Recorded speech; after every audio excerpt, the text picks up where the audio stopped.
Hello, everybody, and welcome to the SoxProspects.com podcast. This is episode number 108, which I guess means we're about to fall off the FM dial or something like that.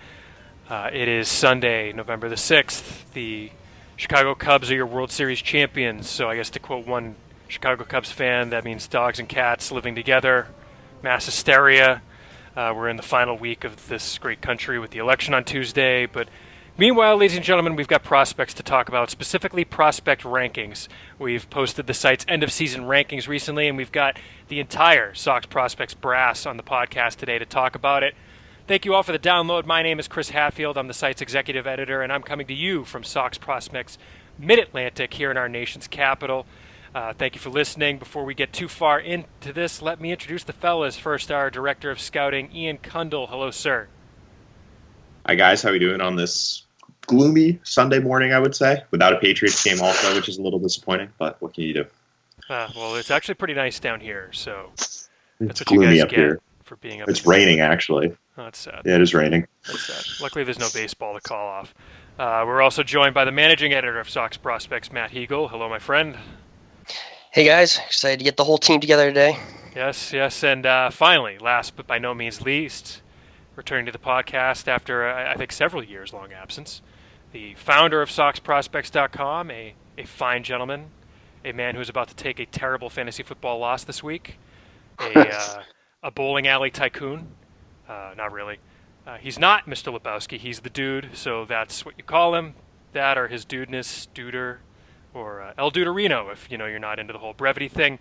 Michael Andrews is here, ladies and gentlemen. Welcome back, sir. Hi, everybody. You managed to track me down this weekend because I had no excuses. I'm stuck in Needham because 128's closed down for the whole weekend. I can't leave my house. No Patriots game, so no excuses. I had to jump on the podcast. So basically, you're saying that we were very, very far down the list of priorities, and luckily we caught you at the appropriate time. Yeah, the next thing down the list was watching Harry Potter 5 with my kids.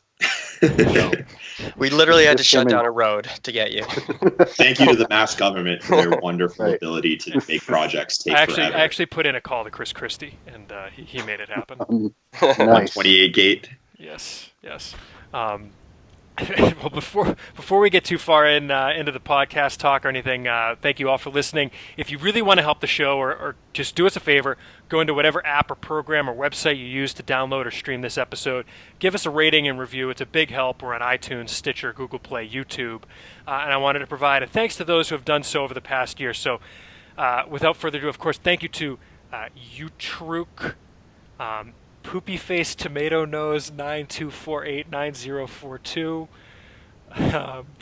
D-Red Phil Socks, Broncos Rule, and I actually wanted to single out one review and read it. This one is from McNeil13.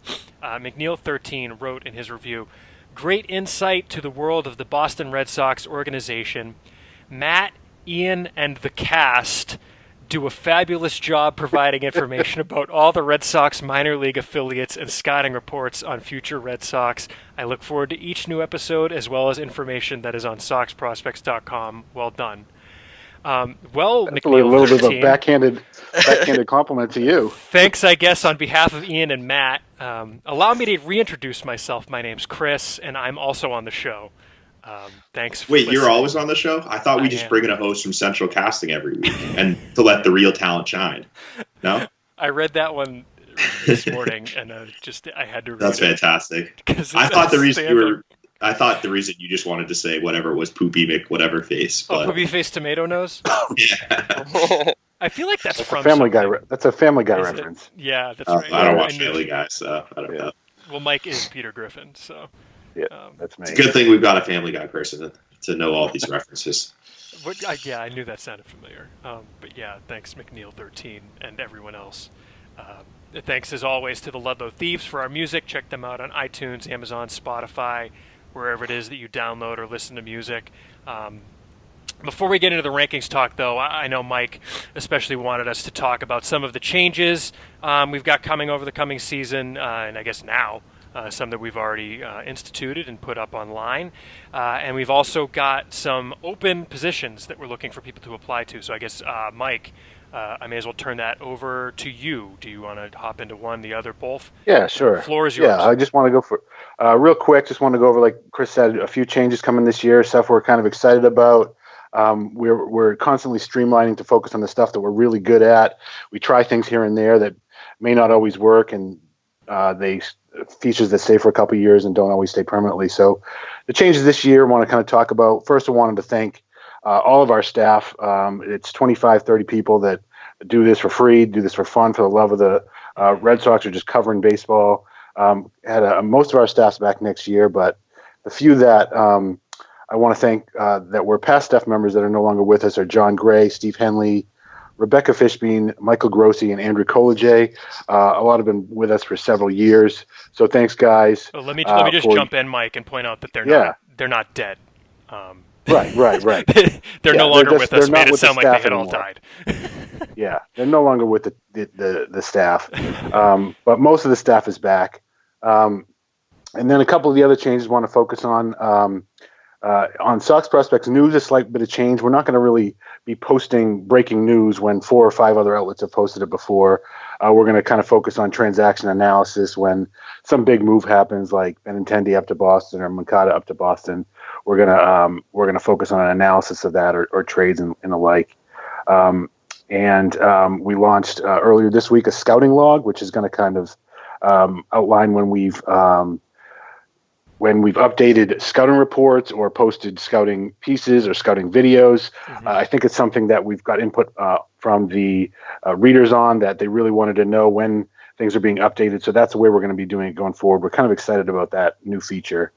The weekly notes are going to be updated to bi-weekly notes twice per week during the season, probably a little shorter than they normally are, but those have received some good feedback. So we're going to go twice per week with those. The cup of coffee is going to be a little bit more streamlined. And then the last thing, like Chris mentioned, a couple of open positions. We're hiring 2 web editors and 2 social media specialists. So if you want to join our team for somebody that's going to cover Twitter, Facebook, YouTube, that type of stuff, we have 2 open positions for social media specialists, and then we have 2 open positions for web editors, who's going to kind of help us updating stats, updating the transactions, roster pages, and the like. And Chris, you want to just add on to what the other aspects are of the web editor positions are? Well, I think you're probably referring to the podcast editing part. Sure. Yeah. I mean, so we're looking for someone to take off of, admittedly, my hands. After we record the podcast, might as well just say we record on Skype, and after that's done, I basically have a recorded call audio file, or it's actually a QuickTime movie file for some reason, but I can convert it in about 3 seconds using a tool that comes with the call recorder. But then I have the file to which I have to add the music and edit out all the times that, people don't know this, but Hegel actually swears like a sailor, so I have to edit out all of the cussing he does over the course of the podcast. But sometimes there are mistakes and technical glitches. The whole thing would just be beeped. Yeah, That's right. Yeah, no, we do have to edit out all the sometimes there are technical glitches, sometimes my audio goes out, sometimes, things happen, with that, or sometimes we'll even say something we realize we weren't supposed to or something like that. But there's some editing that needs to happen, and then it needs to get uploaded to 2 or 3 different places and posted on a bunch of different sites and things like that. So we're looking for someone who might, first of all, be interested in audio editing. It's a relatively simple job, to be frank, but would be interested in being able to help with that and doing some of the production side of it. If you're, say a college student looking into getting like into radio production or something like that, or audio production, it would be a nice kind of resume line, I think, to have on there. Volunteer position, like all positions on the site, but a little bit of help there, I think, would be really, really helpful on this end in terms of time. And frankly, would lead to more podcasts probably. So it takes about half the time that I spend on this out of my hands. So that's one aspect that we're looking for one of the web editors to do. And we're taking applications through next weekend. So get your application in this week if you can. Yeah, definitely. But yeah, definitely some great opportunities to help with the website. And, we've had people get their foot in the door and maybe, try different things on the site too. We're not necessarily going to promote someone straight from there to senior writer or something like that. But if you want to try your hand at writing too, there's might be opportunities there. Inside info sometimes. I don't know. Good stuff on there, I think. But yeah, I'm trying to think. I think that's everything on that, Mike, right? Sure, yeah. Yeah. All right. Well, then let's dive into the rankings. We posted them. When was it, Mike? The kind of mid-October, late October. Yeah, They went probably up? October 10th, around that time period. Yeah. So they've been up for a little bit, but we wanted to make sure we got everybody together because at this point it's kind of the four of us that do a lot of the discussion, the voting, the internal debate that leads to the finished product that you see on the website. And so we posted our year-end rankings, which I think we put a little bit more. I don't want to say more thought because I don't want to make it sound like we don't put thought into the monthly rankings that we do during the season. But I think there's a little bit more reflection back on the year as an entirety. Kind of rechecking ourselves, getting back into why we have guys in certain spots. Should we be ranking certain players over others? We get some more new intelligence from Ian being down at Instructs, seeing guys that we haven't necessarily had a chance to see, may not have even been thinking about. There even be on the front end of the rankings, on the back end of the rankings, and there's a lot of talk that goes into it. Sometimes we all agree on something, and there really isn't a lot of discussion. Sometimes, even on something that might seem obvious to the outside, we internally will have a little bit of debate on it. So we wanted to get everybody on here. I think, frankly, we did have a lot of agreement this year, especially near the top. We had the exact same. We all had the same top 5. We had the same players in our top 8. We had the same players in our top 11, and we had the same players in our top 13 and 16, which I think we could discuss as to why that might be. I know I have my theories about it, but first off, I guess, guys, listening this week, of course, Alex Spear, friend of the podcast, who I'm hoping we can get on the podcast some point in the next month or two to talk about his rankings. At the top, we stuck with Yoan Moncada at number 1 versus Andrew Benintendi. Compare that to, I'm not going to continue to do this over the course of the podcast, but, for example, Alex in his Baseball America top 10 had Benintendi first. Guys, I'm just wondering what you thought. Was there any thought for you, or I guess there was thought, but why was it that we all decided to have Moncada number 1 versus Benintendi? Is it a 1 and 1A situation for you, or is it really more of a clear line? I guess, Mike, as the returning hero of the podcast, I guess I'll give you the floor first. Moncada versus Benintendi, what were your thoughts there? Sure. I would say that for me it was a 1 and 1A thing, but I spent some time on it, not a ton of time thinking about it. To me, it was Moncada for the long-term potential. I like the mix of athleticism, speed, power, ability to hit, just the hit tool. Whereas I think they're both going to be regular everyday players.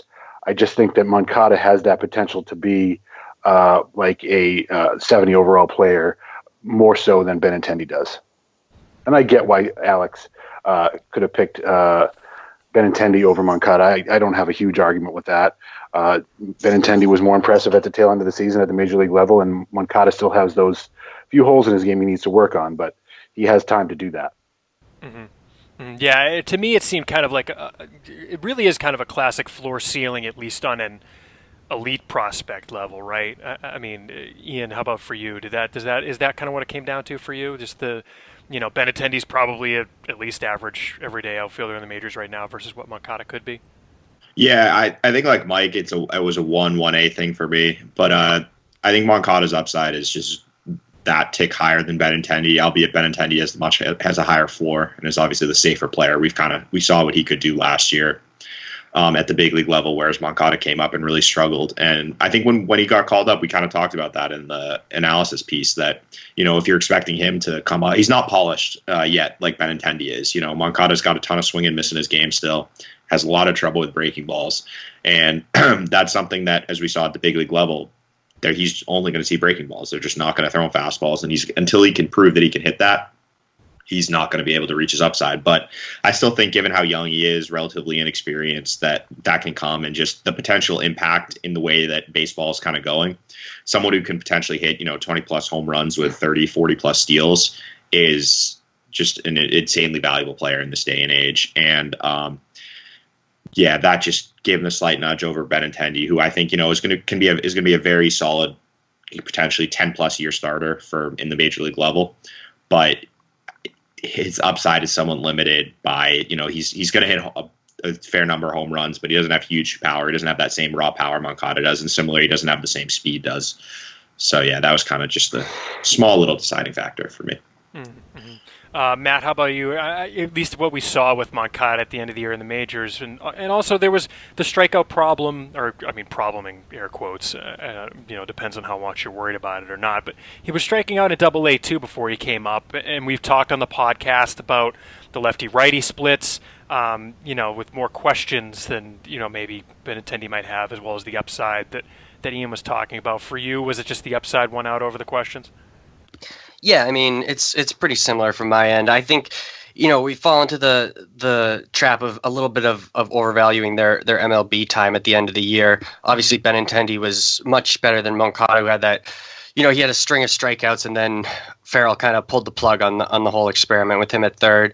And it wasn't much time for him to transition. And I think that they were going to try to catch lightning in a bottle sort of thing, and it didn't work out. So they had to make the move. It worked out with Benintendi. Benintendi was a much more polished guy coming out of college.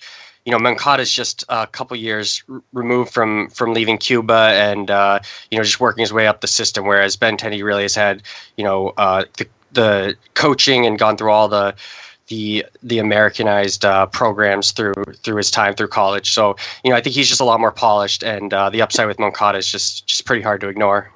Mm-hmm. Mm-hmm. Yeah, to me it's Benintendi probably at worst, and when jump in and correct me if I'm wrong, if you disagree, but it seems like he's at worst an average major league regular. I based on what he's shown already, I have a hard time seeing him as less than that.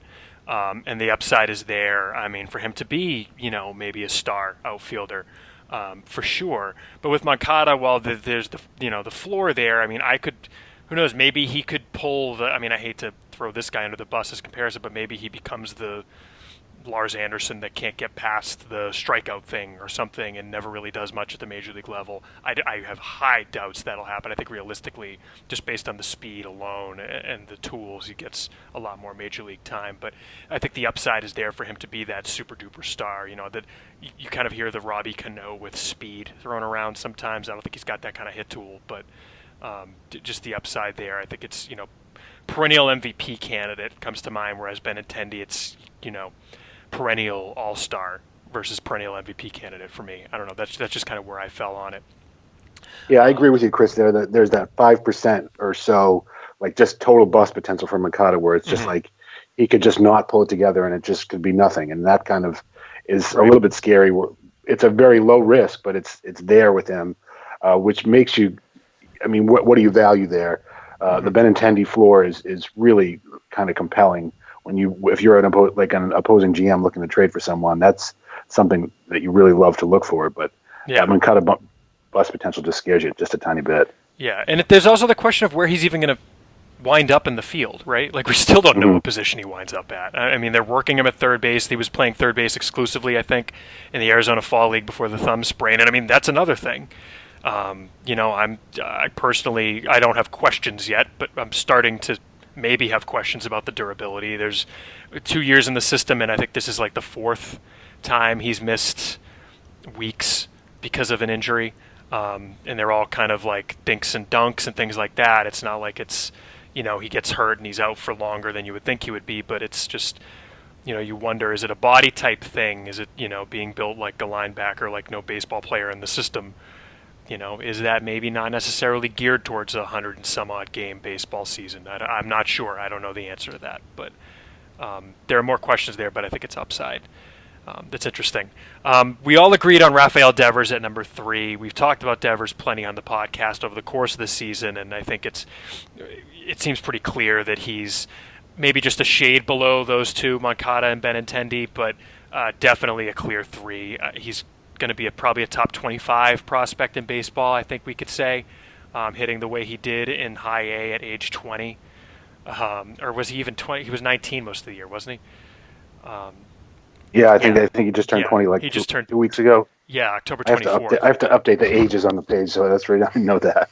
Yeah, no, you did update that one actually. Yeah, he's 19. Yep. He was his age 19 season. Playing the way he did in Salem, he'll go to Portland next year. I think he's really erasing questions of him having to move off of third base.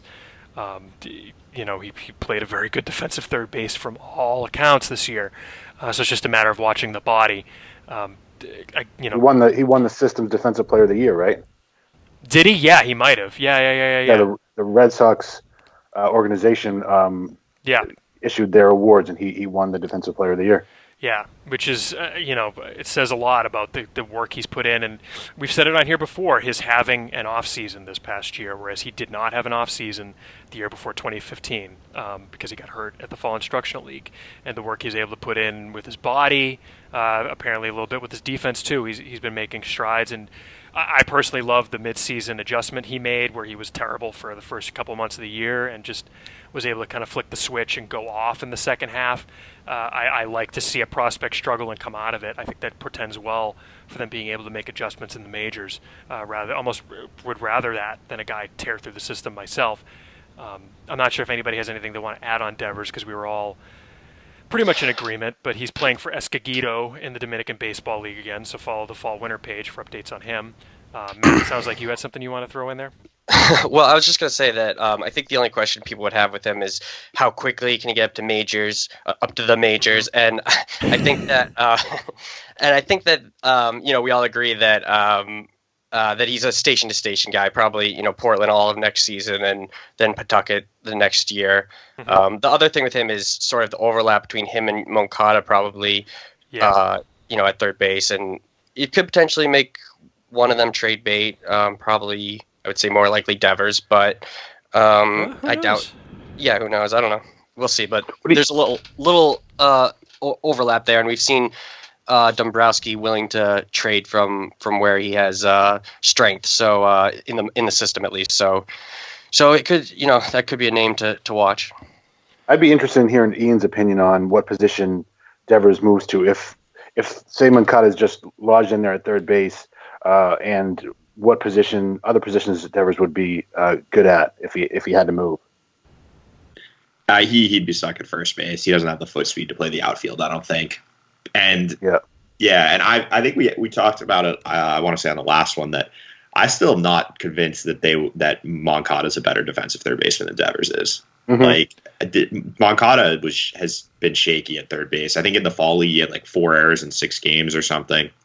And just seeing him up in Portland this year, he has some issues over there. I mean, he's got plenty of arm. That's not the question. It's just I don't know if it's focus or he just boots a lot of routine ground balls. And I'm not sold that he doesn't end up in the outfield still. I wouldn't be surprised at all if they have to stick him out in center field or left field. I'm not even sure he could play center because I might not have the instincts, but I'm not sure he's an infielder long term.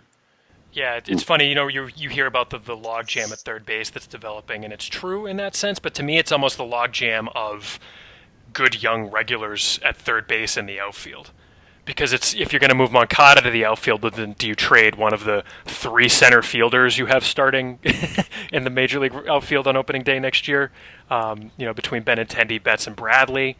Because it seems like between those 3, Moncada and Devers, you almost have to trade one in the next year or so, right?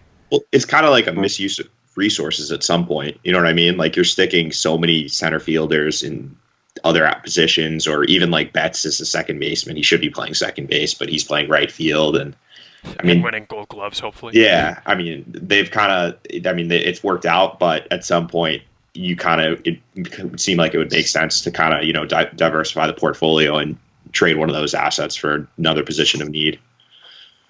Especially given the demand for defensive center fielders, who they have 3 of them right now at the big league level. I mean, there's no way they're trading Mookie Betts, but I wouldn't be surprised if we hear talk of Bradley or Benintendi being on the block for a starting pitcher this offseason. Yeah, I think I have just a strong feeling that that's going to happen, and I don't know if I'm changing the topic here or not, but I got this feeling that Dombrowski he likes to go for the best player available in the market for his given need. He did it with Price. He did it with Kimbrel, and then at the trade deadline, he kind of did it, and he went for Pomerantz, the best 4th outfielder. Yeah, Pomerantz, the best 4th outfielder last offseason. So I just have this feeling he's going to see who's the best player available. Chris Sale may or may not be available. He's going to do what it takes to get him, and that might mean kind of trading a bunch of these prospects, or even a Jackie Bradley type. I just have a feeling it's going in that direction. I don't really have any inside information at all. That's a gut feel I have. Mm-hmm. Mm-hmm. But then it's like, say you're going to move Moncada to the outfield. do you do that Mhm. in AAA next year after you still haven't figured out if he can play third yet? You know, Yeah. you Why don't. do I they? mean, They have Blake Swihart for the outfield, so they're fine. yeah. Well, I mean, but Matt, and then Matt makes a great point about Devers being a level by level guy too, right? It's not. I can't see Devers being ready for the majors in 2017. Can you? Nope. You know, so you've still got a year there, which you're competing for a championship. So you know, Well, make the move now. they've mentioned Carlos Beltran as a 1-year stopgap. I don't know. I can see. I like Mike's theory there that he always goes to the best guy, but I could also see him going for like an Edwin Encarnacion under that idea of kind of getting the best guy, the best hitter on the free agency market, and then maybe you could save your assets that way. I thought you were about to say something else, and it was going to lead to editing, but So did I. save your Potty assets. Potty mouth. Save your assets, guys. See what we're talking about? This is why it takes so long to record. We have to bleep out Hegel. I know. Yes, I can't exactly. control myself. Get a poop mouth. Get clean the poop out of your mouth. Well, that brings us to number 4 and 5, which I think is another really interesting question, where we all agreed that Jason Groome was the number 4 prospect in the system ahead of Michael Kopech at number 5. This despite, and I don't know if the reports from the Arizona Fall League may have swayed you guys since, because it has been a few weeks since these have gone up. But of course, Kopech is absolutely shoving in the Arizona Fall League right now, per the SoxProspects.com fall-winter page. In 4 starts in 14 innings, he has allowed only 11 hits and 1 walk, striking out 18. So the whip is below 1. He's striking out more than a batter per inning, ERA of 1.93. Shoved in the Fall Stars game last night. He was really one of the headliners there, came out throwing 100. The velo's there. We know the velo's there. To me, it was really difficult to compare Kopech, who we've seen now a few times. We kind of know what he is, versus Jason Groome, who is something of an unknown quantity, although, of course, Ian saw him at the Fall Instructional League. And for those who want a more detailed scouting report, I would refer you back to the last podcast, because we don't really want to go too deep into the scouting reports here. But, again, another interesting one to me that we all agreed on this, where I don't think it's necessarily that cut and dry. I guess throw this to Ian first. Ian, having been the person here who's seen both of them, was it close for you, or was it, just kind of one guy having more of an opportunity to start? What was it for you that led to Groome over Kopech? Yeah, I think it's pretty close, actually. It's probably maybe a 4A, 4B thing. Yep. I think that with Groome, the one concern, or the big concern I had coming out of the Fall League, and this was something that I didn't see in Lowell, because I did see him in Lowell also, but in the Fall League, I was obviously, it's right back, you're right up next to the field, and pitchers are charting in the stands, and he is at Instruct, you mean? Yeah, at Instruct. Sorry, okay. He's like really big, and he's 18, and it's a soft body, and he's very wide, and he doesn't look like an 18-year-old. I think we said that before, but it's like I have some concerns that he might kind of the body could get away from him. Let's just say. And if that happens, especially with a tall lefty, that can lead to a lot of issues, especially mechanically. And that's just something that, obviously you can't, without seeing the guy live, you can't see that. But I don't know what's going to happen with that. And it's, who knows? He could grow more. He could, have a good offseason workout, not an issue next season. But That's something I'm going to watch, and that gives me a little hesitation. But projection-wise, I mean, it's all there. Fastball, the curveball is, I would say the curveball is better than any of Kopech's secondary pitches right now, at least more consistent. And the changeup, he showed some feel for it. Obviously, he didn't throw it in high school. It's very much something he's going to have to work on. But he's still 18. There's a lot. He's very projectable. Kopech, on the other hand, I got a report on him from the Fall League, and it's more the same. It's the fastball's big. I mean, obviously we know it's an elite fastball. The velocity, it's not 105. It's like 97 to 99. It'll top out at 100, 101 maybe. But he still doesn't throw the changeup at all. It's all fastball slider. And the slider, will flash plus, but it's still a little bit inconsistent, albeit it has upside. It definitely has upside, and it's the right secondary pitch for him to throw. He's throwing it really hard. And it'll have spurts, but it's still a little inconsistent. But he still just is very hesitant to throw his changeup. And these days, you don't see many two pitch starters. And right now, the changeup, I mean, you could grade it. It's like a 130 changeup maybe, and it's a stretch to even project it to be average right now, especially given how hesitant he is to throw it. So until he shows more confidence in that pitch and more even potential with it, that it's just hard to take him over someone who the 3 pitches, you already started to see the mix. He's got the starter's frame, and yeah, and left-handedness. You can't underrate that. True. And that's a good point. Groome, he's a starter. He looks like a starter. He's got the delivery of a starter. Kopech, there's still I think a pretty decent chance he ends up as a reliever long term. Granted, as a reliever, he could be an impact reliever. I mean, we're talking about someone who we saw the value of having a guy like a shutdown reliever who throws really hard, like an Andrew Miller, Cody Allen, Chapman. So this year and then even last year, Herrera, Wade Davis, guys like that in this day and age are extremely valuable, especially if they can pitch multiple innings. And I think Kopech could do that. Could be that role. He's someone who you could bring in the 6th inning and throw 2 innings or give you 8 outs if you need to.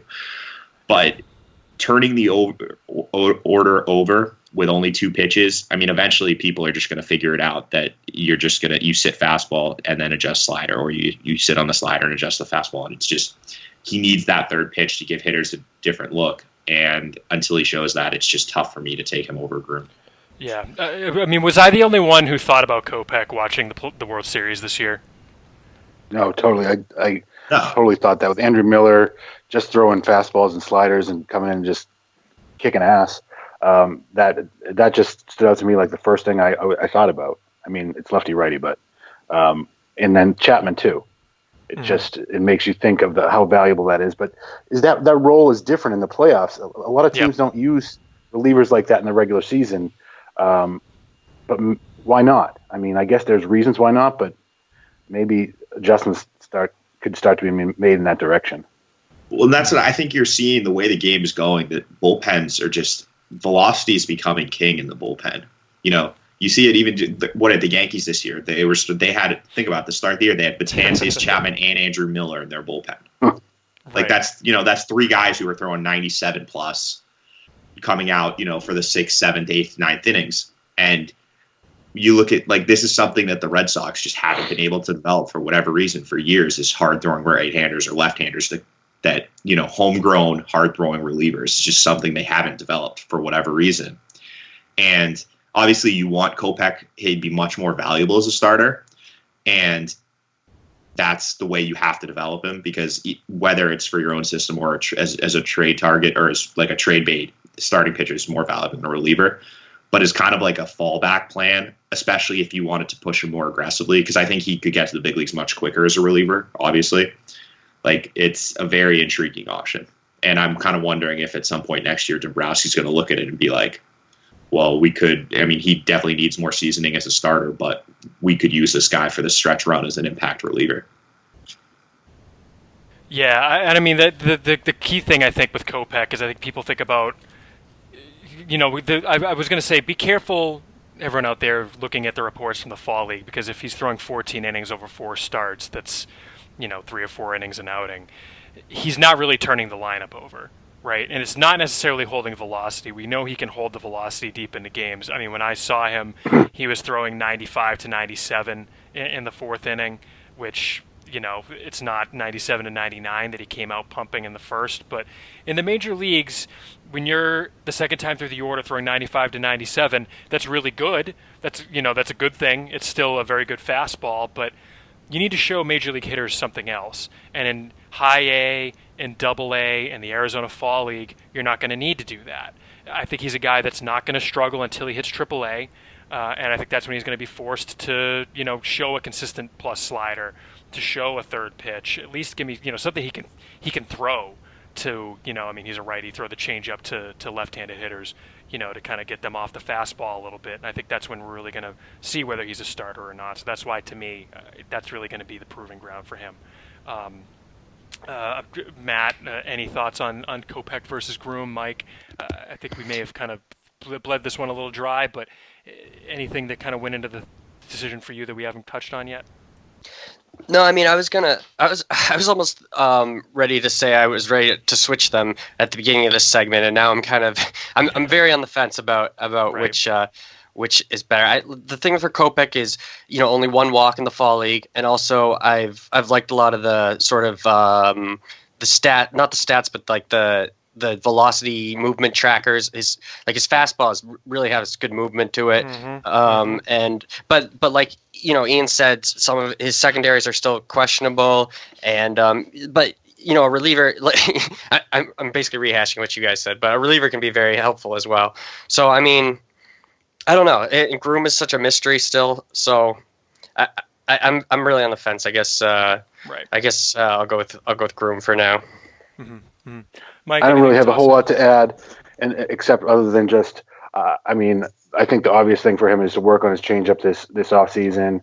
I hope that he has the kind of discipline to do that and to realize that he's dominating the AFL, and he dominated the Carolina League. And sometimes your head can get big, and you say, "Well, I don't need to add anything. I'm just going to go in next year and do the same thing I did this year." But when you get to Double A, you're going to need that changeup. So hopefully he has the discipline to realize that he will need to improve this offseason, even though he's been so dominant for these past two runs. Well, and that's a really, really good point, because that's one of the hardest things I feel like for young players is that you've had success doing something, and you're in the minors, you're really good with these two pitches. But we saw it a lot with Henry Owens, for example, that he can go out there and dominate a lineup with his fastball and his changeup. But that's not going to work at the big league level. You need that third pitch, and you're going to go out there and you might give up 6 runs in 3 innings and get bombed, but it's because you're being forced to throw, 20 curveballs, or in Kopech's case, 20 changeups. And how you adjust from, you can succeed with these things, but you have to work on something, and how you adjust from potentially failing with that is obviously one of the hardest things about being prospect developmental wise, is you don't know how they're going to handle that until they basically start doing it and go out there, and, you never know. It's hard not to get cocky when everyone's telling you how great you are and your numbers are just really shiny and nice, and it could be easy to just sit back and say, I don't have to do anything to be better. I'm just the man. Right. But hopefully that isn't what happens. And they have good coaches and they have good development guys in the system, but a lot of them are leaving too. So hopefully that change won't create issues. Yeah. Yeah, and it's just debating whether to come out and say it or not, but you see, Keith Law filing a report from the Fall League, and it was one of those situations, frankly, where the copy editor writing the headline, it didn't really match the actual report, because the report was quite glowing on Kopech, frankly, but the headline on it that went with the tweet was something like, it was kind of a lukewarm praise of Kopech, I think the headline was, and Kopech retweeting it and saying, "Sorry, next time I'll throw 101 for you." That's concerning to me. I don't know if... Yeah, I think that's probably one of the reasons why my thinking is I hope that that's not the case, that's not what's going to happen, and he's just going to try to be throwing 101 next year instead of working on his changeup or making his slider a little better. Right. So, and again, that's not just a Kopech thing, frankly. That's every prospect who's succeeded their entire life by throwing hard. It's easy to see why you would think that way. So we'll see how the development goes. For me, guys, after those top 5, I think we can all agree those top 5 are your top 100 prospect list candidates. Maybe you could see someone else sneak onto the back of a list, or maybe into a 125. But I don't know. I think we are all in agreement that those are your clear top 5. After that, let me get to one of the questions we got on Twitter. And again, everyone, you can use the hashtag AskSP to ask questions to the guys here on the podcast, and we'll get to your podcast questions. Also, podcast@soxprospects.com. But we got one question, and let me pull it up here. This question came from Steve, and he said, once Benintendi and Moncada graduate from the list, and I think, Mike, you would know this better, Benintendi's going to graduate in like the first month of the season next year, right? Yes. Yeah, he would have graduated this year if not for the injury, I think, right? Yeah, he would have been really close. I have my eligibility calendar that I update once a week, and it's not far off. It might be like 2 or 3 weeks into the season. So he'll graduate when we update the rankings on May 1st, barring an injury. Yeah, he has 105 at bats, and the threshold is 130. So that could be in the first 10 days. Right. So anyway, Steve asked, once Benintendi and Moncada graduate from the list, is this the weakest the system has been in a while? There's very little above Salem right now. And I will add to that, guys, especially if the Red Sox go and sign, say, an Edwin Encarnacion who's got a qualifying offer attached to him, and assuming there's no major change in how free agent compensation and picks and things like that work during the offseason, which is not a given, but I think I was reading something recently that they might just roll over last year's rules into this year until they've got something finalized, just so that everyone's on the same playing field this offseason. That would mean the Red Sox don't have a first-round pick next year. They haven't been able to sign anyone in this recent international signing period. Is the system the weakest it's been in a long time? And I guess just generally maybe beyond the top five. What are your thoughts on the strength of the system right now? Matt, you haven't had a chance to start one. Let's go with you. What are your thoughts? Sure. Well, I mean, it'll be the weakest it's been since 2012. I think 2012 is when Middlebrooks was the top prospect. Matt Barnes, Xander Bogaerts was in the system. He eventually took over top prospect by the end of that year, but not really knowing how good those guys would end up being. It's about no. I think it's even stronger than it was that year. And I don't think, I mean, you still got a good, strong top few there. Devers, Groome, and Kopech is a solid top three, really. So, I mean, it won't be the vaunted system that it's been for a few years, where it's one of the top systems in baseball. But I think it could still be in the top half systems in baseball, perhaps. I mean, there's a bit of a drop off, especially in the lower 20s, or I mean, as you get towards 20, the lower teens. But they're all guys who you sort of different guys with different potential. So I don't think it'll be particularly weak now.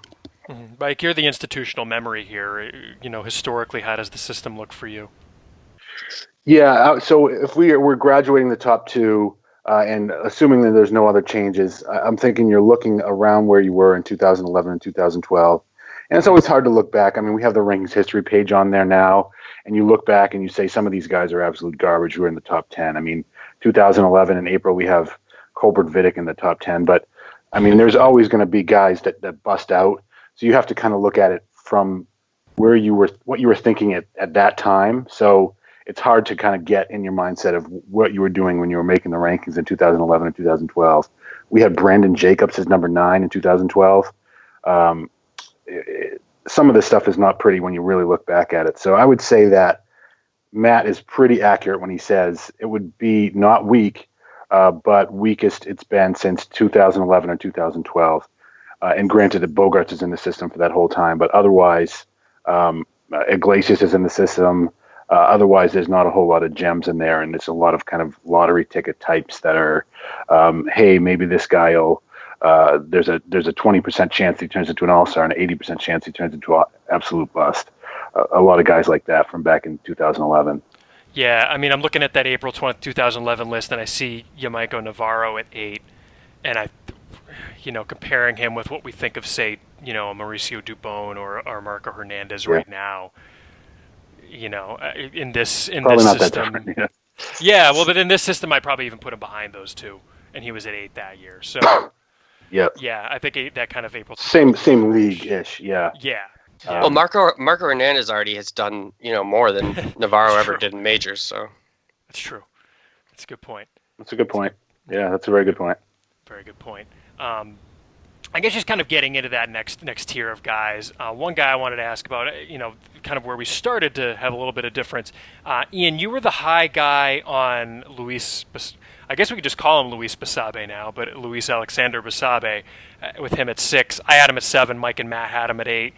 What were your thoughts on putting him that high? Is it just you really like the upside? You don't have necessarily questions. I have some questions with. Cutting on the strikeouts. What is it with him that led you to put him at 6?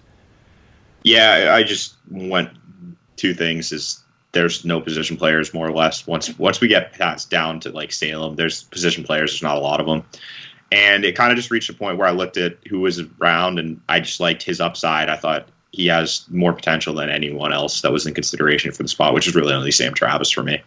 And I just thought, I think there's a reasonably high floor too because of his defensive ability in center field. So he can play center field, he can run. And even if he doesn't hit, we see Chris Young has been in the big leagues for a while, and he's a 220, 230 hitter. So I think that he's got a chance that even if the hit tool doesn't develop a little more, that he's got a reasonably high floor. And if it does, I think there's, you're looking at someone who could be a 15, 20 home run guy with 15, 20 steals playing center field. I mean, that's best case scenario, obviously. And maybe hits 260, 270. And that's like a Rule 5, borderline Rule 6 player these days. So I think just the upside enough was for me. And also I think that, as you mentioned, the strikeout rate, strikeouts, I mean, it's definitely a problem, but he's cut down he's starting to show signs that he's cutting it down already.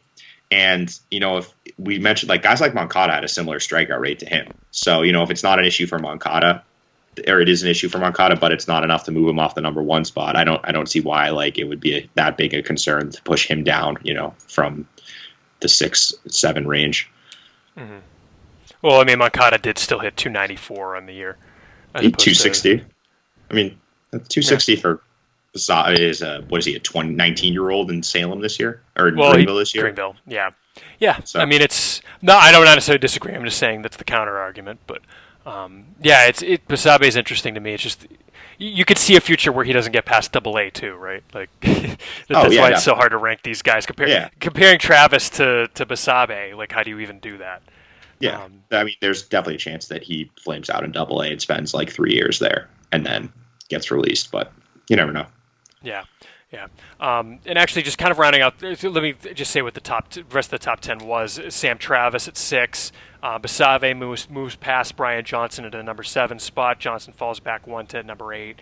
And then the kind of wanted to throw this to everybody, but Marco Hernandez at 9 versus Mauricio Dubon at 10. We actually, the 4 of us split on how to rank them relative to each other, with Mike and Matt were in the Marco Hernandez camp, and Ian and I were in the Mauricio Dubon camp. I see both sides to this, but we actually got a question on Twitter that I'm trying to find, and where is it? Here it is. Yes, it's from Trevor, and he says, do you see Dubon as comparable or better than Hernandez, and do you think he can get to the majors next year? To throw out there as a disagree, say if you disagree, but Dubon in the majors next year, I don't know if I mean, I guess it could happen, but as far as Dubon versus Hernandez, how did you guys kind of come down on that? Why did you go one way or another? I guess I'll throw to the other side first, Mike and Matt. What led you guys to doing Hernandez above Dubon in your rankings? Are you right that so Ian went with Dubon over Hernandez this last time? Yes. Okay, because I remember that you two, Chris and Ian, that was the one area where we almost had the most argument was Dubon or Hernandez, and it came down to Chris saying, and that was that the previous month? Yeah, I have a specific reason for changing my opinion too. Okay. Mine, I won't lie to you. I'll be strictly. I was going with Ian's gut on that one. That he talked to scouts and they prefer Hernandez over Dubon, and having only seen each of them a couple times myself, I went with Ian's gut on that one. So I'm interested in hearing what he has to say on the change.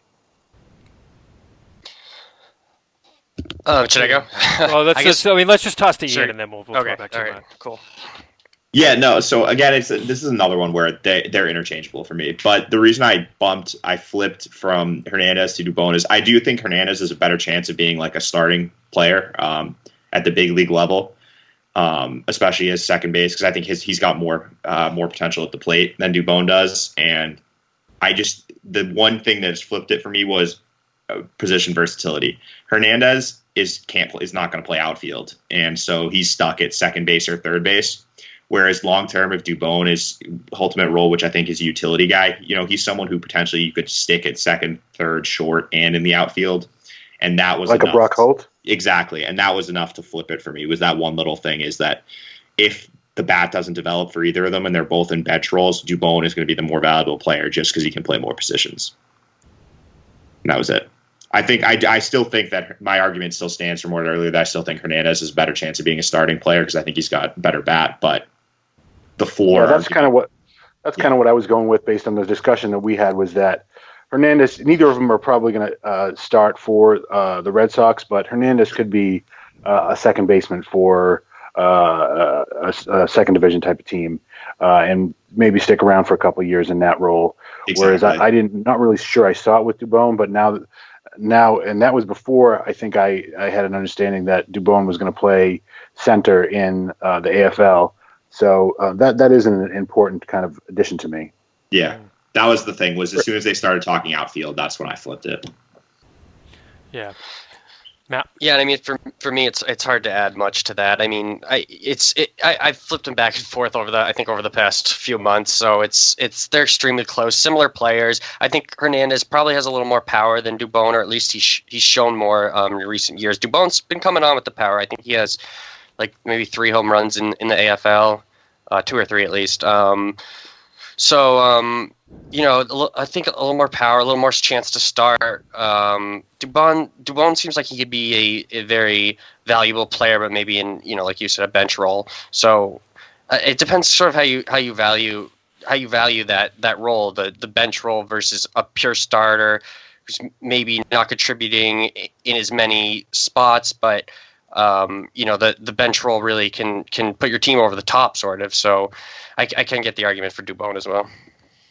Yeah, I mean, the thing for me with Dubon, a lot of his power spike in Portland this year was in the month of August. If you look at his numbers between Salem and Portland, and Salem, he had 62 games at each level. So if you look at Salem, he slugged .379. He had the kind of dreaded slugging percentage below the on-base percentage. That's never good. No home runs in 62 games. And then he goes up to Portland, and you see he slugged .538 and hit 6 home runs in 62 games. A lot of that power spike was in the month of August. And so when it's confined to that small of a time period, I always kind of wonder, was he playing in particularly hitter-friendly environments in that month? Was he facing teams that, their pitching staff was depleted because guys had been called up? That kind of thing. It's always interesting to me. And then as well as, for people saying, well, he could definitely start. To me, I think the fact that he's playing the outfield in the Arizona Fall League as a way to get him more versatility speaks volumes to what the Red Sox think he is down the line. I don't think if you think he's a potential... I mean, there's something to be said for him being able to help your team, right? And if he had spent this past year in Pawtucket or the end of the year in Pawtucket and you saw a bench role for him coming out of the chute or something, or maybe in the first month or two of the season, then I see putting him in the outfield as just kind of kind of what they were going to do with Travis Shaw last year, for example, where he was supposed to play left field down in Puerto Rico, I think, and it didn't wind up happening due to injury. I could see if that were the case, but this is a guy who spent half a season in Double-A, and you're already trying to get him positional versatility to use him as a utility player. I think that's what they see him as. I don't think they see him as a starting position player. I don't think either of these guys are, and so that's why I think they are kind of interchangeable. To me, I put Dubon first because part of it, frankly, I think there's a little bit more buzz about him. I think he's got more trade value. I think that's part of it. I think maybe some scouts believe a little more in the bat based on what they've seen in Double-A versus... I think Hernandez has gone under the radar for a long time, even though you look at him, he hit .309 all year. But I do think that matters a little bit. I think it could have been a coin flip. I think they're very similar. Dubon by a nose. But for me, I see holes in both of their games. I see both arguments. I heard maybe some attempts to jump in there. I was just going to say on the power argument quickly, just to make the counter argument. Obviously, Salem is sort of a home run and power sapping type of place, and then on the idea that it's a short amount of time, I agree with that. But on the other hand, it's his first transition up to Portland. He's just learning those pitchers, so it makes it all the more impressive that he was able to do that in a short amount of time, while sort of getting used to the league and getting used to sort of one of the hardest transitions in the minors. Sure, and I guess part of the point that I didn't get to is maybe there's something to the consistently performing above what the tools say he should do. That we kind of see up the line. It kind of brings to mind, and I'm not saying they're similar at all, but we kept hearing how Pedroia was never going to be able to translate the production he had in the minors to the majors. And again, I'm not saying they're similar in skill. I'm not saying that Dubon is a future Pedroia, but I'm just saying some players just are able to perform above what their tools are. And I wonder if there's maybe a little bit of that to DeBone as well. So maybe that gave him a little bit of the nose for me. And I'll say, if there's a team that thinks he's an everyday starter, you trade him immediately this offseason. I think he's one of the guys who's most likely to be traded. I mean, maybe. I think that they do apparently love him in the organization too. So maybe he's a guy who they think will be good in that kind of bench role because he won't whine about not starting. Who knows? But we keep saying on here how they never develop their own bench players, right? That we've been saying for a while. I've been saying for years. It's strange to me that they always have to go out and get their bench players. Why can't you just develop a bench player?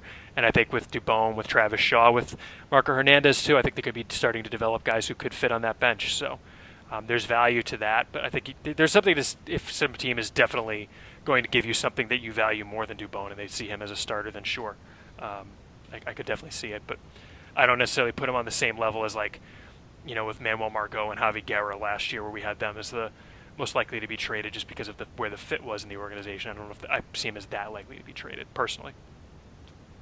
Yeah, I agree with that. So that's kind of the top 10, and I guess that transition us into numbers 11 through 20. The rankings on the site, and this will kind of lead me into the first question again. I'm going to throw this to Ian, but number 11 was Bobby Dahlbeck. Number 12, C.J. Chatham. Those are the third and second round picks, not overall.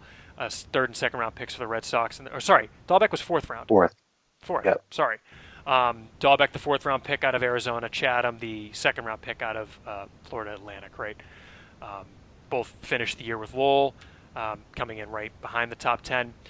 Followed by Josh Ockamy, who spent the year playing first base for Greenville at 13. At 14 was Michael Chavis, who was at third base most of the year in Greenville before a short promotion to Salem. Number 15, Nick Longy, the first baseman for Salem. Number 16, Ronio Raudes, right-handed pitcher, who spent the year in Greenville at age 18. At number 17, Trey Ball, the left-hander, who spent the year with Salem. At number 18, Luis Isla, our first full-time reliever, the left-handed pitcher who spent most of the year in Portland, finished the year in Pawtucket. At number 19, my right-hander Mike Shawaryn. Mike, how do you say it? You keep Shawaryn. Shawaryn. Okay, Mike Shawaryn. Spent his professional debut with Lowell, picked out of Maryland in the 5th round. And then Kyle Martin, right-handed reliever with Pawtucket all year, rounds out the top 20. One thing I wanted to get to, we've talked about Bobby Dahlbeck a lot near the end of the year, but Ian, you had him in your top 10. You're the only one to have him in your top 10. Why did you have him above the DuBone Hernandez crew really quickly? I think we've talked about it a little bit, but just the starting potential, right? Yeah, upside. He's got one big league quality tool already. I mean, it's like 70 raw power, and he's got a 70 arm. So that was just with the adjustments he showed at the plate. I think that was enough. The roll 6, starting potential was enough for me. Mm-hmm. And then I guess we got a question on Twitter: who is the prospect between 11 and 20 that you guys are most excited about? I guess I'll throw this to Mike first. Let's do in your 11 to 20. Because it doesn't necessarily square with the site's 11 to 20, but who in that group, I don't know if maybe most excited about, because I guess that would be the prospect you ranked at number 11, right, in theory. So I guess in your 11 to 20 crew, is there someone in there that maybe you think you felt differently about than others, that you maybe had a little higher or a little lower, that you think could move quickly next year? Is there anyone in that crew for you that you think maybe might move a little bit? Mike, I know you're top 20, mostly squared with the site's top 20. So is there anyone in there that you feel merits mention? Yeah, 3 people that I want to quickly mention. Dahlbeck is probably the answer to the actual question, for the same reasons that Ian just said that I'm not going to kind of go over again. The things that I want to mention that stick out to me are Josh Ockamy. I question this year. We've talked about whether he just hit a wall because it's kind of his first year in full season, or was it actually just was April and May for him the outlier, and the rest of his career is more what we're looking at. He was outstanding in April and May. He had a 1.017 OPS in April, 1.015 in May. Across the line looked great. Mediocre in June. Awful in July, awful in August. July he hit 151, August he hit 139. In short time in September, he hit 083. Was it him just hitting the wall, or was April and May the fluke? Which I'm kind of nervous about. That it is that the rest of his career more lines up with those other numbers than April and May. So that's where I'm a little more down on the rest of them. And then Kyle Martin is somebody kind of worth mentioning that I don't really get it. I know that Ian has kind of mentioned it in prior podcasts and some of his writings. Is if the Sox didn't call him up, given his numbers, given his eligibility to be, he's going to be added to the 40-man roster. He has to be this November anyways. Why didn't they just give him a chance in September? I don't really get it. I'm really kind of looking for, like, throwing my hands up and saying, well, why not just give him a chance? He seemed to put up pretty good peripherals, pretty good numbers, has decent stuff, but didn't get a shot in Boston. I'm just curious why. I've got a theory that I want to throw out there on Kyle Martin that I just thought of while Mike was saying that. If Fernando Abad pitches well after they acquire him and kind of shores up the second lefty in the bullpen role, does Kyle Martin get a call-up instead of Robbie Scott in September? Interesting. I like this theory. Because Scott, a big part of the reason he was called up was the lefty splits were great. I mean, maybe they call him up anyway, but to me that's an interesting what if. Was there 40-man kind of flexibility at the the last 2 or 3 weeks of the season? I don't remember specifically. Well, they had the flexibility to add 2 guys, and one of them was going to be Moncada, right? Yeah. Yeah, and I mean they had guys up like Noe Ramirez and I think there's someone else, but they could have given him a chance. I feel like, but they didn't. But there also wasn't, like you were saying, there wasn't much room, and I think Noe was a little more experienced, and they just probably wouldn't have got him any time. And you could say, well, why didn't they just bring him up for just to get around the team and get the experience? But on the other hand, they had so many guys. I remember they had a lot of guys up, more than the normal, I think, and the clubhouse does just get crowded at that point, so that could have something to do with it, and that could also relate to what Chris said. I think we also assumed they were going to DFA Brian Holiday, and they didn't, because they were looking at him for a potential postseason roster spot. So I think that could have been a spot that we thought that was going to open up, and it didn't, because he's certainly going to be non-tendered this offseason. But yeah, maybe it was just rough 40-man space, and they decided that Scott had a better chance of contributing in the postseason. But I have the same questions you do on Martin, actually. I think that's a very good point. That's a very, very good point to make. And Akami, the same questions that you have. Don't forget, too, that he was getting shifted in the second half of the year, so is that something that he's going to need to work with, that he's going to have to get back to using all fields versus pulling it into the shift every time? Be interesting to see from him. Ian, how about you? Anybody in that 11 to 10 group or 11 to 20 group for you that you thought merited mention? I mean, I guess I would say the guy I have at 20, Victor Diaz. He's someone who I'll give Chris credit for giving a little heads up on him, because he basically had, if you looked at just the stats, they were pretty bad. But most of it was driven by the first, I want to say, 2 months he was terrible. And then after that, he kind of righted the ship, and he ended the year on something like a 17-inning scoreless streak with, I want to say, 24 strikeouts and like 7 walks in 16 innings, something along those lines. And then I saw him at Instructs, and he was very, very good. He was the best pitcher that the Red Sox threw. He sat at 99 miles an hour, and by sat, I mean every pitch was 99 miles an hour. Literally. According to Pitch FX, so it's reliable. And he also flashed like a plus slider. And I mean, I'm not sure he's ever going to throw enough strikes, but the raw stuff is really impressive. And you kind of forget with him that he signed really late. I think he signed when he was 21. I don't really know why, but he signed when he was 21. So this was only his second year in the organization, even though he's a 22-year-old.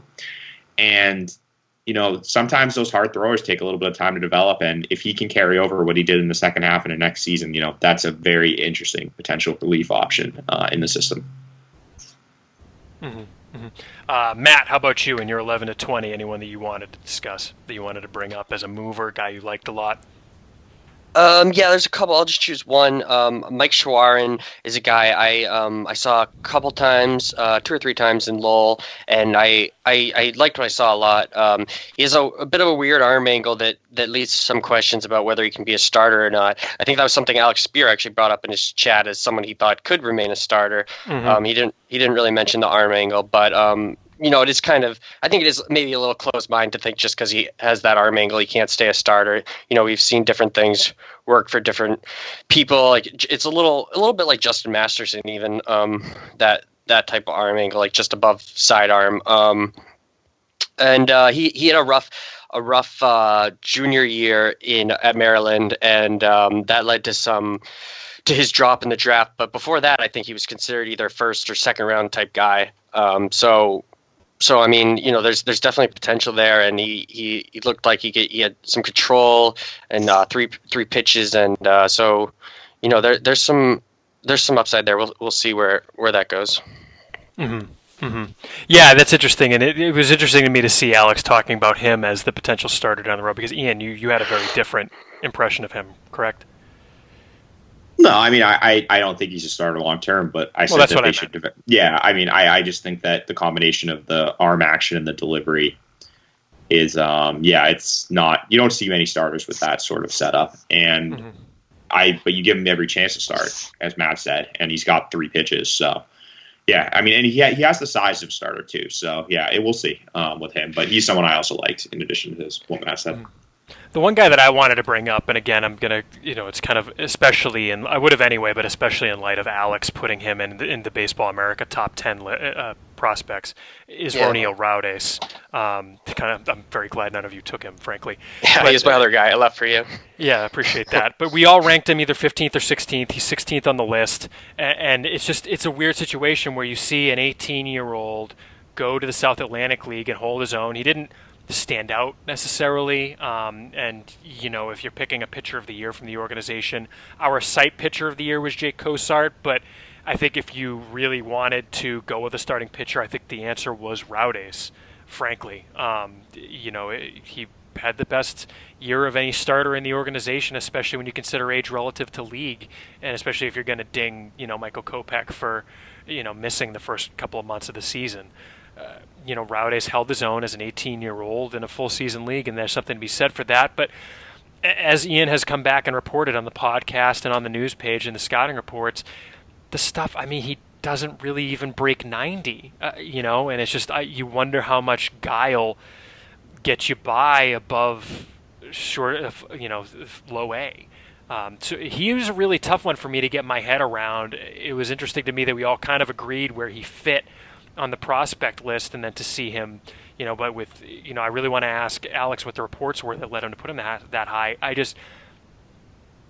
To me, pitching above your stuff only gets you so far. I just am very skeptical down the line about Raudes, and ranking him was an interesting challenge for me. I don't know how you guys felt about it, but I think he just almost defaulted there because everyone behind him I saw as more likely a reliever, whereas him, I think it was just kind of, I guess he's a starter because until he proves me wrong. I don't know. What did you guys think on Raudes? Yeah, well, I think someone brought this up in his chat actually, but Brian Johnson versus him is pretty. I don't know. I don't want to criticize Spirit too much, but it's a little suspect to me. I mean, Brian Johnson, looks like he's almost. I mean, it's a little tricky because of the mental anxiety issue or whatever it was that he had. So we don't know exactly where he's at with that. But to me, he looks like a guy who could, pretty close to being able to start in the majors as opposed to Raudes, where we're not sure about the stuff. There's a lot of question marks. He definitely performed really well for his age, and it was impressive. But I mean, I don't know. It's tough for me to take him over Brian Johnson. And then you look at until the trade, he was performing about as well as Anderson Espinoza, who you were all over. So it's kind of tough to say, yeah, but, and it's easy to say, yeah, but with those two. But I don't know. Mike, Ian, did either of you have any difficulty with Raudes? Yeah, for me, he kind of reminds me of some historical players in the system that came in and did well with just kind of mediocre stuff, like you said. Not really much sticks out there, and you do what you can because you have pitchability, and that gets you by at low A. I feel like Manny Rivera was a type of player like that 5 years ago, maybe. Luis Diaz might have been like that a little bit. There's some other guys that stick out in my head, like even Adam Mills. I don't remember when that was, and he was much older, so he doesn't have that same analogy of being age advanced. But that type of player that just you do Chris Balcom Miller, you do really well with pedestrians. Yeah, pedestrian stuff that just eventually catches up to you. I was gonna say Henry Owens to some degree, unless you mentioned. No, that's a good point. Yeah, I did. Well, but Owens at least had the change. I mean, the secondaries for Rowdis, Ian, you can probably talk about this better than any of us, but the fastball's not there, but the secondaries aren't anywhere near what an Owens even had, right? Yeah, no, he doesn't really have sorry, I was on mute. He doesn't have like a standout secondary. His best, probably his curveball, which is like a 55, maybe a 6. It could be plus at best, but he doesn't have that, that one put away pitch that he can rely on and throw at any point. I mean, he will do it with the curveball, but it's not as good as Owens' changeup. Yeah, but he was just really interesting to me in that group. And I guess since we're already running sort of long, we'll do the same thing. I'll just open it up to you guys. I'll for a couple of you at least, I'll name a player that I'd love to hear your thoughts on based on how you rank them relative to the rest of us. But given that I know where this is going. Yeah, well, you know where I'm going with you. But the one that actually sticks out to me, I'm going to throw it in because I thought it was interesting that he was really ready to pump him that high. But Ian, you had Brian Mata. Do you know how to pronounce it? Is it Mata? Anyway, Mata. Spent the year in the Dominican Summer League. Was at Fall Instructs. You saw him. You pushed him all the way to 29. For the site rankings, he was at 43. And I mean, hey, dude, awesome. Good for you. No, 34. Did we move him up? I'm looking at the aggregate. Sorry. He's at 34. We put him up at 34. That's right. Sorry. I was looking at the aggregate ranking. But he's up at 34. You had him at 29. What's the deal? To quote Jerry Seinfeld, what's the deal with that? And then I guess, was there anyone else that you had some feelings about in your kind of back end of your list? But I'd love to hear your thoughts on Mata, and then and open the floor to anyone else you wanted to mention.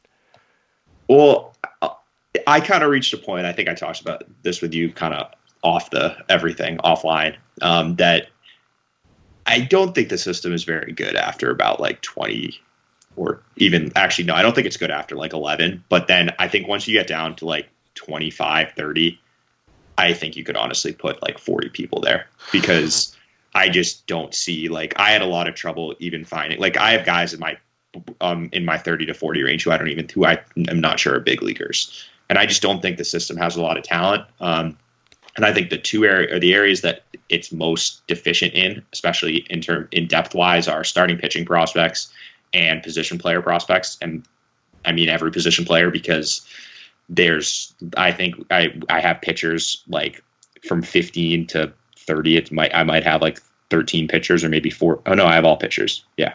I have all pitchers from 15 to 16 to 33. So I just looked at the list and decided, like, someone like Mata, he was 17 in Instructs this year. He was up to 93. Showed a little feel for secondaries, good projectable frame. He's 6'3", 160.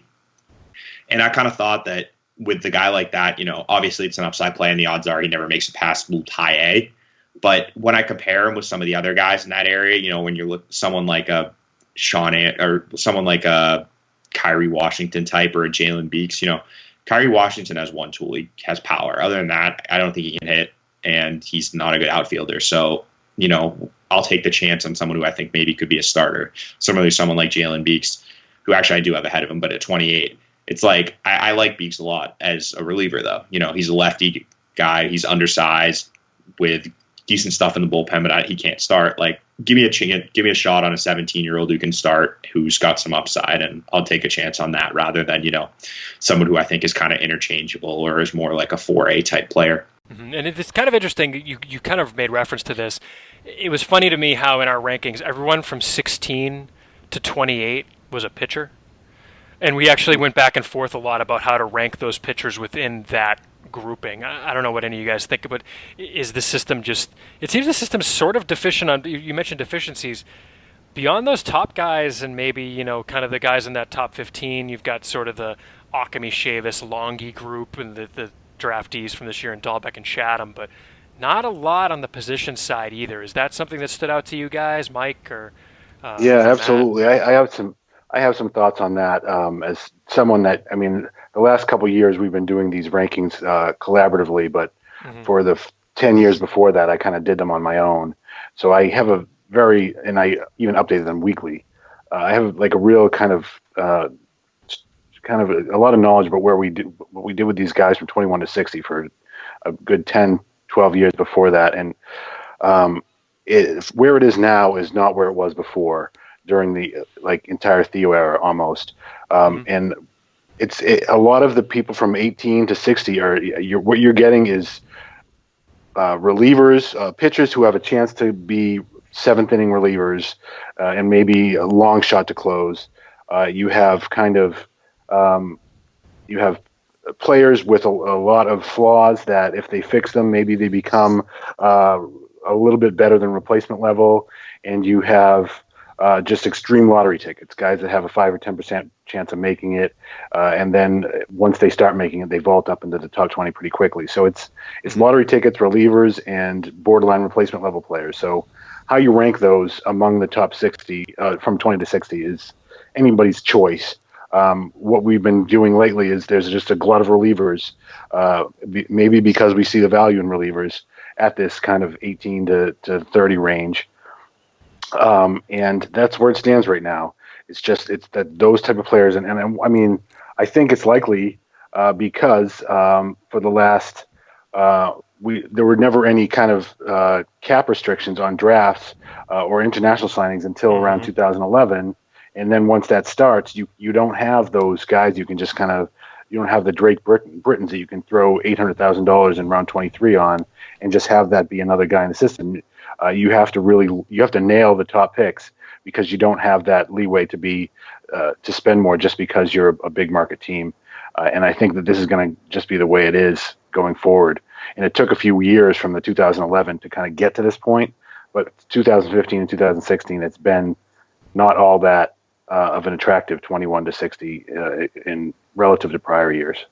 Well, and I think also, Go ahead. I was just going to say, we're seeing kind of what you alluded to, too, that they had those picks in the starting since the cap in 2012, and they just haven't done. They haven't drafted well at all. Like, you go back to the 2012 draft, you have Devin Marrero, Brian Johnson, Pat Light, Jamie Callahan, Ty Buttrey were the guys who got over 500K, and that was it. So they gave 5 guys 500K, and 3 of them have played in the big leagues, but I don't see any guy there who's even like, maybe Johnson's like a fringe, like a 45 player, but there's no you don't have any starters there. And then you go back, you look in the 2011 draft, which is last year bonus system. They gave 1, 2, 3, 4, 5, 6, 7, 8. They gave 8 people over 500K, and that's the draft where you have Betts, Bradley, Owens, Swihart, Barnes. You have like 6 big leaguers from that draft. Mm-hmm. Then again, you go to 2013. I mean, 2013 draft, they only have 4 of their top 10 picks in the system still. And they gave 3 guys. They only gave 3 guys over 500K, and one of them's Trey Ball, one of them's Teddy Stankiewicz, and the other one is John Denny, who's But so you have 2. I was going to say something. I'm not going to though. So you have 2 pitchers there who maybe are relievers. I don't think either of them are starters.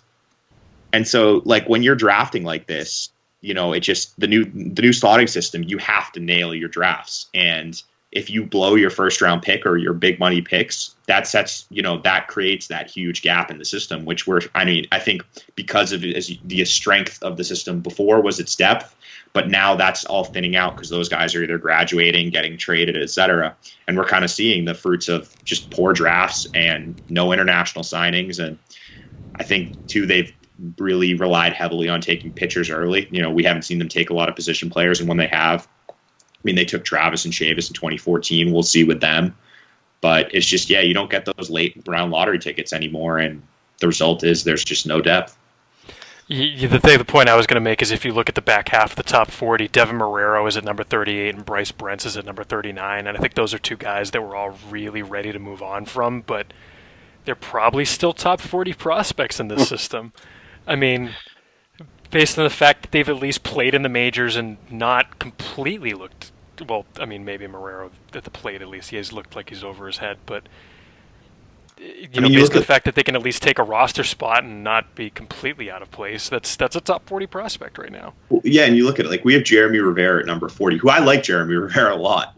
Jeremy Rivera is like he can't hit, but he can play shortstop, and we've reached the point where it's like, oh, well, he has a couple big league quality tools, you know. That's enough to put him in the top 40. And in past years, I would have said that's crazy. But I remember looking at it being like, oh, wow, I really don't like any of the other potential options for here. So why not? And so, yeah. So something to think about is, like, do we just start putting more emphasis on the lottery tickets, like the Darwin John Hernandez types, or the Victor Diaz's that, I mean, now we are putting more emphasis on him. But the guys that are in the DSL, GCL that, hey, they still have the potential to be a major leaguer, but maybe it's 5%. Whereas the Bryce Brents is kind of, are we moving on from him or not? Because it doesn't seem like he's a major leaguer. He's had 7 years to prove it. It's really something I struggle with, of where to rank the lottery tickets versus the guys that have already played in the majors and could come in and fill in for a DL, like as a replacement player for a DL stint for somebody for 2 weeks. Where is there more value? Yeah, and it's interesting to me that, you know, for example, using those guys in Marrero and Brents, we all pretty much agreed where they should rank, more or less, which is weird to me in the back of a top 40, because usually we have a lot of variance there, and we just didn't, because these guys sometimes, and it's not that we agree and we think that that's the only way to rank them, it's just kind of like, I guess is where they go. Matt, I would love to grill you on someone in your rankings, but your rankings actually squared pretty well with what we wound up on the site. So I guess I'll just throw you the open floor. 20 to 60. Was there anyone you had trouble with? Anyone that you felt strongly about? Yeah. Well, I'll mention one sort of guy that I was lower on first, who's in other people's top 20 is Trey Ball. I mean, they're trying him as a reliever now in AFL. That didn't seem to go too well so far, but I mean, it's coming off a long season, so you can't judge too much off of that. But I just feel like, I don't know, he's in that reliever group for me at this point. He's just in that 21 to 30 sort of group of relievers. I don't really see anything that sets him apart from the others. He has the draft pedigree, and he has some stuff, but he just hasn't been able to get it done at this point. I'm sort of continuing to drop him until he shows anything. Well, let me just, before you move on, at what point do you try him in the outfield? Because the question gets raised to us all the time, and it's just, I keep saying no, but at this point I'm just kind of running out of reasons to say no. Yeah, I give him at least another half season, I guess. See how he comes out of the gate next year. But I don't know. Do you start him at Portland next year as a pitcher? You kind of have to, I think. It was his second year in Salem, I believe, right? So yeah. Yeah, I mean that would be pretty harsh to put him down to Salem again. But I mean, he hasn't really shown anything to be ready for Portland. So I don't know. I guess you just let him sink or swim in Portland, and then either transition to mid-year if it's just totally just not working, or wait till the end of the year, I guess. But yeah, I mean, he did have real draft pedigree as an outfielder, so it's definitely an interesting question. Yeah, I mean, Mike, Ian, did you like Trey Ball the reliever or Trey Ball the long shot outfielder? Neither. I mean, I think Matt said it right. Is that I don't really have a lot to add in repeating what he said. It just you give him a shot at Portland to sink or swim out of the bullpen for a couple months of the whole season. I don't have good feelings that it's going to go all that well, and then maybe a transition to him in Instructs next year or something like that. And I don't know. I don't remember. I've watched some videos of him in the outfield probably back in 2013, but I can't say I remember them well enough or what his stats were to have a good feeling for how good of an outfielder he would be. I haven't paid attention to that in 3 years now, so it's tough to remember. Right. Well, actually, I'll throw it to you then, Mike. Or actually, no, Matt, you had someone else you wanted to mention. Yeah, just a guy I like, I guess, Josh Pennington. I think around the time we did these rankings, he was getting his elbow cleaned out or something like that. Elbow spurs, I think it was. Yeah, which doesn't sound like a big deal. Nothing. Should be a few months. I think I actually looked it up for a similar injury. It's like 2 to 3 months recovery type thing. So hopefully that's no big deal. He's had problems in the past with he had Tommy John coming right after the draft. So he's still, this was his first full year after Tommy John, full strength, and he's throwing the upper 90s in Lowell. Showed some secondaries, potentially, I guess maybe some starter potential, maybe more like a reliever. But if he is a reliever, I like him more than most of the other guys in that range. And he's still young, and he came straight out of high school and got and signed even though he needed Tommy John. So it's sort of a weird situation, but he's shown some stuff, and I like him. Mm-hmm. Mm-hmm. Yeah, he was a guy that I wanted to put higher, but I need to see it more in full season before him. But yeah, he's a guy that can move quickly for me too. There's a good guy to bring up. Michael. Yeah. You said you know where I'm going, so yeah. The guy I wanted to ask you about, and I think you bring up, it's a good point to bring up, because we see guys who have a lot of helium sometimes, then sometimes it plays out, sometimes it doesn't. And a guy that you were really you had feelings about was Travis Lakins, who you ranked outside of your top 30, even though on the site he wound up at number 22. Just falling out of the top 20, and he was at one point in the top 10, I believe. I believe at the start of the year. So, yeah, he was at number 10 to start the year, and he moved up to number 9 mid-season. So, for you, what was it? I know, but tell the people. And it is part of that. I think from you mentioned your history of having done this and kind of seeing how these things go. Did that kind of play into how you view him at all? Yeah, I think this is probably the part of the podcast where if Travis Lakin's mom is listening, she should probably turn to a different podcast. I'm just kidding. It's not that bad. So I think that precisely what you said. It was a guy that had some helium. We saw him in spring training. I think Ian saw him in Instructs, had some helium. We're like, oh, this guy's a little bit better than we thought he was coming out of the draft. He's got some stuff. He's got 3 potential major league pitches. Let's move this guy up, because maybe if everything comes together right, he's a starter.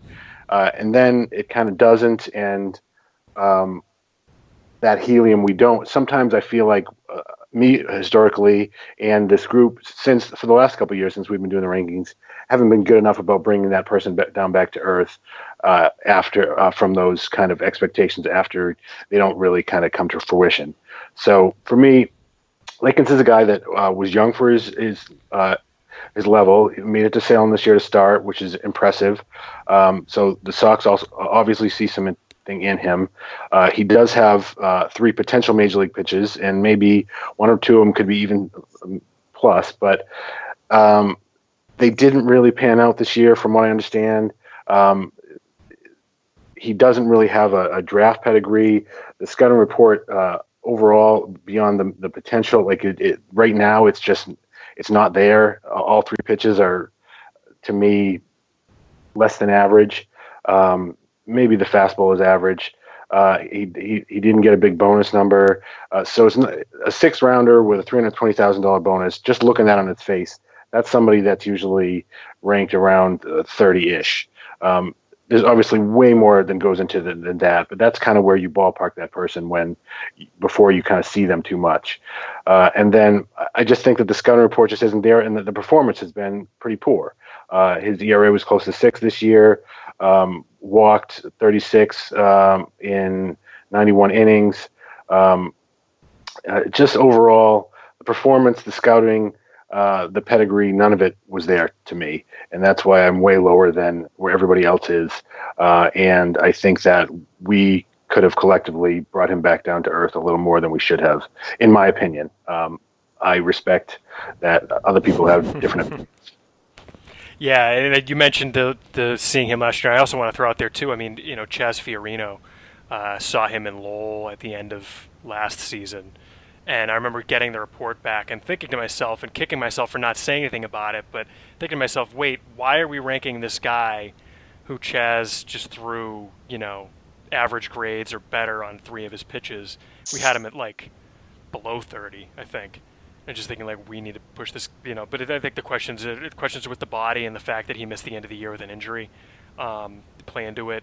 That's part of why I'm not ready to drop him quite yet, just because the fact that the Red Sox were willing to take a guy who was a draft-eligible sophomore and start him in Salem and keep him there.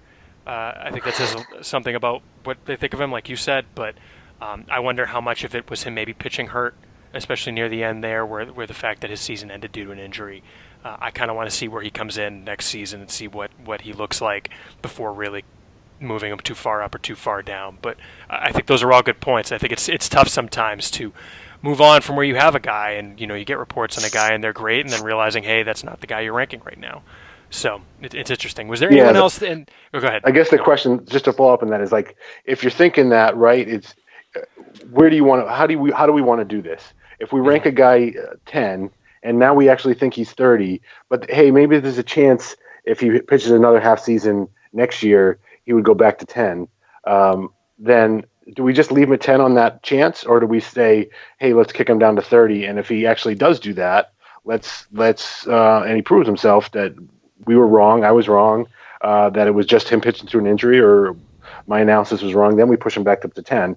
Or is it that we want to be honest with our analysis today? And that's something that I've always struggled with too, that just kind of sticking with your guns or sticking with how you actually feel that day is kind of an internal kind of decision I always have with myself every time we do these rankings every month.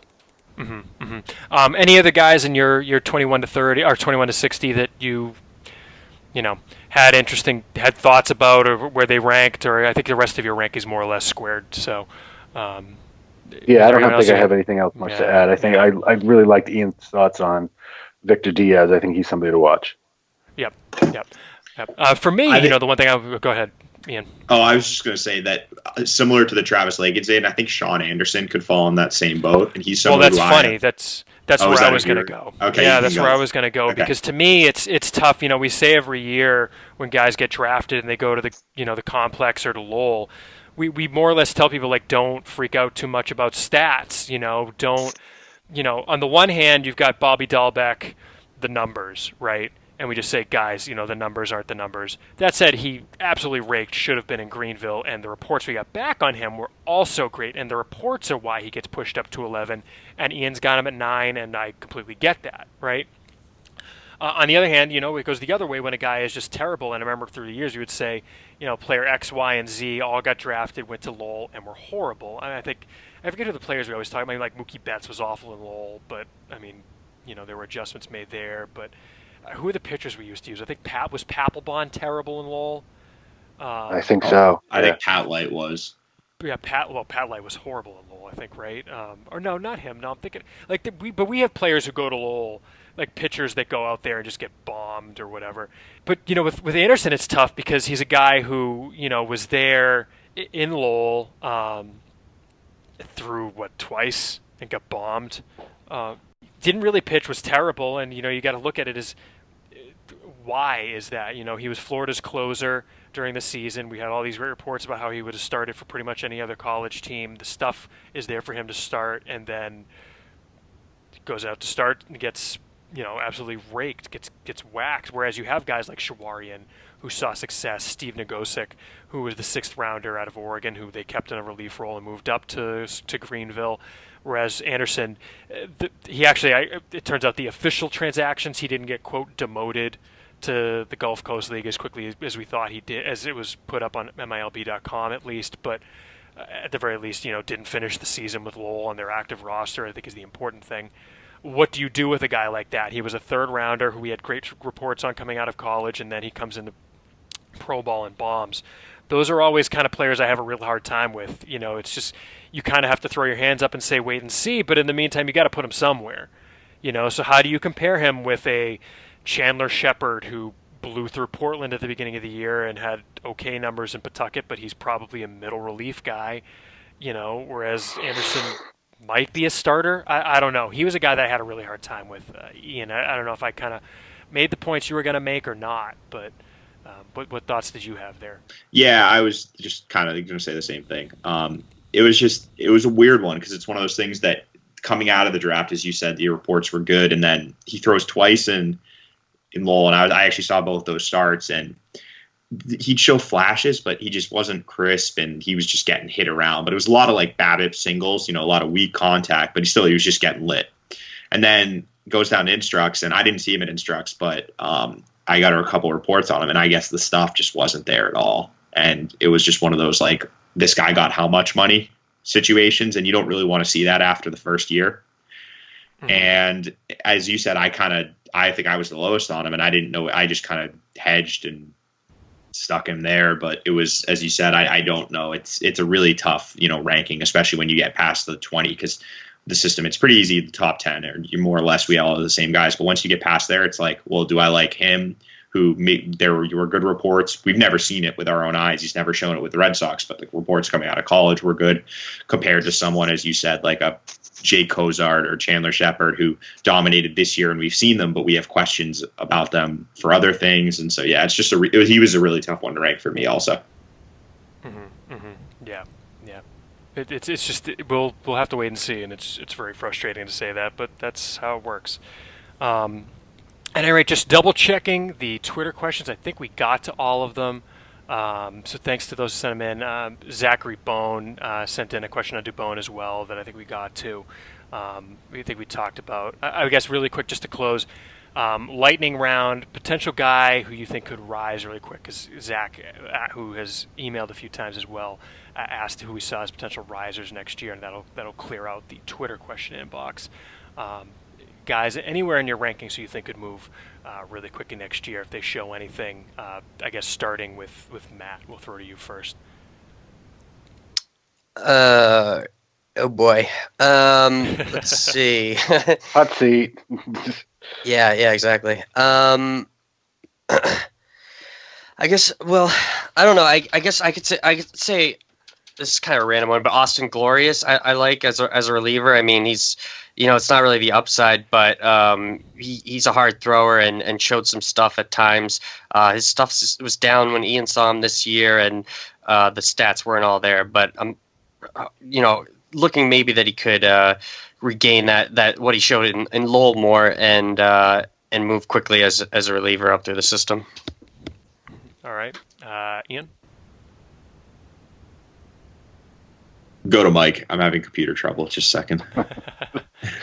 I think we're just gonna have to pick like I'm still on the hot seat here too, like a DSL type lottery ticket or GCL. I guess I'll go with Lorenzo Cedrola, kind of a center fielder who had some success in the DSL in 2015. Played pretty well in 2016. Real small kid, athletic. But has a hit tool, so maybe there's something there.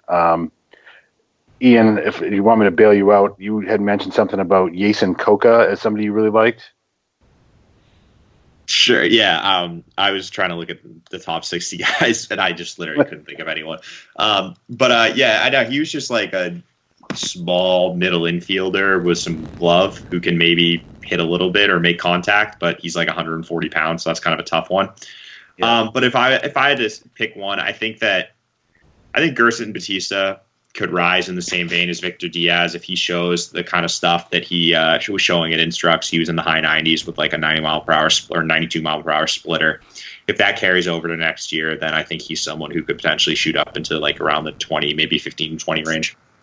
What's the highest velo you've ever had him at? 99. I think he's hit 100 though. Yeah. Reportedly. Yeah, Baseball America, I think it was Baseball America had something last week that listed all the minor leaguers that hit 100 this year, and he was on the list. Did they have Diaz on that list? They didn't, but then Alex in his chat said that he should have been. Yeah, because I've seen him at 100, so that was... Yeah. So, yeah, that's it. So I think for me, you're either going to have guys like Brian Mata or a Darwinzon Hernandez who really show that they might be able to stick as starters. They move up quickly. But I think kind of the big movers are going to be more guys from that 11 to 15 group we have. Especially I look at a Bobby Dahlbeck, where if Bobby Dahlbeck starts the year at Salem and hits, I think he jumps into your top 5 by midseason. And to me, that's not a number jump necessarily within the system, but I think that puts him on a top 100 prospects in the game list. basically the Red Sox really getting great value out of that fourth-round pick, and I think that might be the biggest move in terms of importance, rather than I think a lot of the other guys that we think of are guys that are move up the ranks as a guy who maybe is a more sure major league relief pitcher or something like that. So that's kind of where I would go with it. Hopefully that doesn't come off as a cop out or anything, but that's kind of what comes to mind for me for next season. Or I guess maybe the other one, and we should probably mention this, is at number 60, we put Christopher Acosta, who we had in our top 20 before he was placed on the restricted list midseason. And I guess if Christopher Acosta came back and showed the stuff that he had, when we had him in our top 20, he would be a big mover as well. But again, that's probably kind of a cop-out because he's at 60, because we want to keep him on the top 60. Kind of how we were talking about as if a guy was once, like Mike, the point Mike made, where if the guy was at one point a top 10 guy, where do you rank him? I think we kind of just defaulted to let's put him at 60 and see where that leads. But he's a guy that I think might move quickly as well.